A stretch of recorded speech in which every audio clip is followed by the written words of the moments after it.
What's going on, guys? Steve here with Geek Boulevard, and I'm here to give you my full and final thoughts on the latest chapter in the Avatar franchise, Avatar: Fire and Ash. I have seen the film, and now that I've sat with it for a bit, I want to talk about what I liked, what I didn't like, the whole deal. Avatar: Fire and Ash is of course directed by James Cameron and is rated PG-13 with a runtime of 3 hours and 17 minutes. Jake and Neytiri's family grapples with grief after their son's death, encountering a new, aggressive Na'vi tribe, the Ash People, who are led by the fiery Varang, as the conflict on Pandora escalates and a new moral focus emerges. Let's get right down to the nitty-gritty and start with the good. Firstly, we have to talk, of course, about the visuals, and no surprise, they're fantastic. What Weta has been able to do with the technology just in general in film and pushing that technology to new heights is just unspeakable. I would say that even though the technology has kind of reached its apex, in my opinion, it still manages to blow me away, and that couldn't be more true for this film. Everything from the movement of the water, the fire, the wind, the way a Na'vi's hair moves realistically with each individual hair follicle,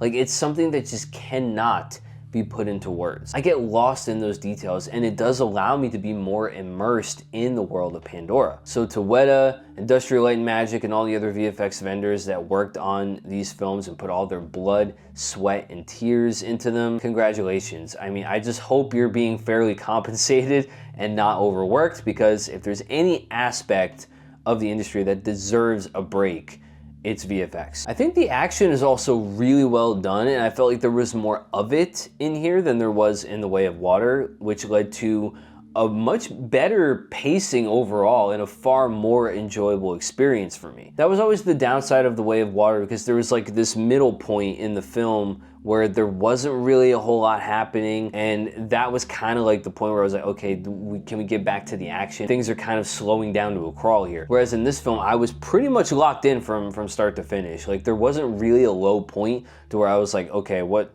time is this gonna end? Like I was just focused on the action, on the characters.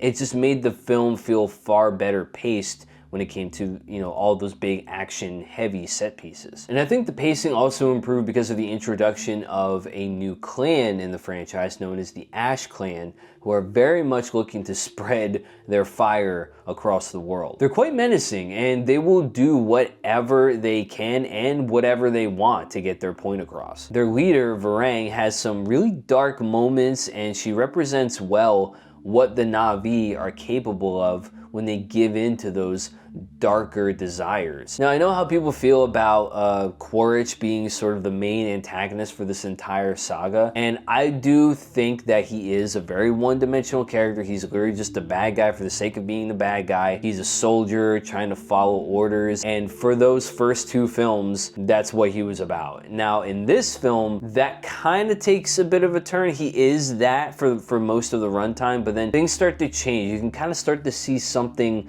like kind of switch on in his brain, and you start to see more of an evolution of Quaritch as a character, and I actually quite like that. I just kind of wish it didn't happen so late into the film. It's interesting to me to see how a one-note character becomes more than the sum of their parts, and that was very intriguing to me when it came to Quaritch. But of course, this is not a perfect film, so let's get into the bad. Firstly, the way this film switches frame rates, sometimes while in the same scene even, is really jarring, and it was like messing with my eyes. I had to like keep taking off my glasses and kind of like, you know, adjusting my vision, because it was just so strange just watching that happen in real time. The film starts at a higher frame rate, which I believe was 48 frames, and I was just immediately locked in. It was so buttery smooth, and it did kind of feel like a video game cutscene. That's usually what's so jarring about frame rates in film, whereas 24 is like the perfect frame rate for a movie, and then when you increase that 2 times to 48 frames, it does feel a little bit jarring because the movements are faster, everything is faster. So it does feel, in a way, kind of like a video game cutscene. And then after that opening scene, it cuts to the next scene, and it was the traditional 24 frames, which, you know, at first I wasn't too bothered by. I kind of expected that. Almost like how IMAX has like certain sequences in movies that are filmed solely in IMAX, so the aspect ratio changes, and it was kind of like that. So it didn't bother me too much at first. The Way of Water did something very similar, but then it would switch frame rates in the middle of a scene, and sometimes those scenes would just be dialogue scenes. It wouldn't even be action heavy set pieces. I did not see this in 3D, and I'm not too sure, but I believe they said they did it this way for people seeing it in 3D to make it somewhat easier on the eyes, but man, this movie was kind of hard to stay focused on when it was doing that. Now, this is going to be the biggest critique, and a lot of people echo the same sort of opinion. The story, while still enjoyable, it is an enjoyable story.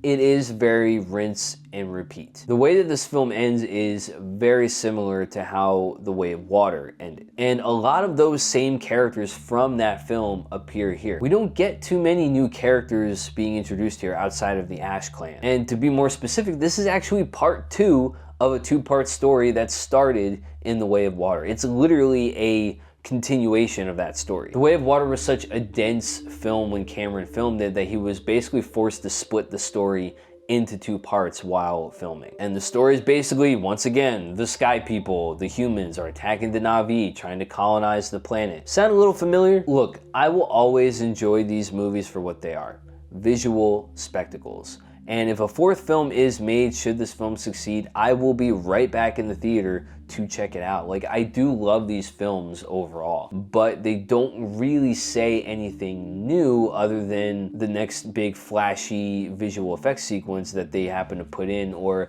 some sort of milestone that they reach with the technology in the next film. It's more stuff like that, and not so much, well, how does the story evolve? How does it make these characters more compelling? I do hope that Cameron, if he gets to make Avatar 4 and 5, that he really mixes things up in the future with this franchise, because 3 films of Sky People versus Na'vi, it is getting tiring, I will admit. After all that's said and done, I'm giving Avatar Fire and Ash a score of 4 out of 5. I think the expansion of the lore of Pandora and the Na'vi is great. The action and visuals are at their absolute peak in the best way possible. Quaritch, while too late in doing so, starts to become a more compelling villain. The introduction of the Ash clan was great with their menacing ways of seeking power, but the constant frame rate changes can be jarring on the eyes, and the repeated story beats of Sky People versus Na'vi is getting a little tiresome to see. Now I want to know what you guys thought of Avatar Fire and Ash. Did you enjoy it? Did you hate it? Where would you rank it on your list of Avatar films? For me personally,